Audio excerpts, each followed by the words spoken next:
روزوں کا مہینہ رمضان کا مہینہ ہے، جس میں قرآن اول نازل ہوا جو لوگوں کا رہنما ہے، اور جس میں ہدایت کی کھلی نشانیاں ہیں، اور جو حق و باطل کو الگ الگ کرنے والا ہے۔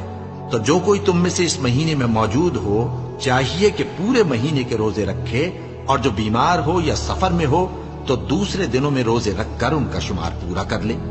اللہ تمہارے حق میں آسانی چاہتا ہے اور سختی نہیں چاہتا، اور یہ آسانی کا حکم اس لیے دیا گیا ہے کہ تم روزوں کا شمار پورا کر لو، اور اس احسان کے بدلے کہ اللہ نے تم کو ہدایت بخشی ہے تم اس کو بزرگی سے یاد کرو اور اس کا شکر کرو۔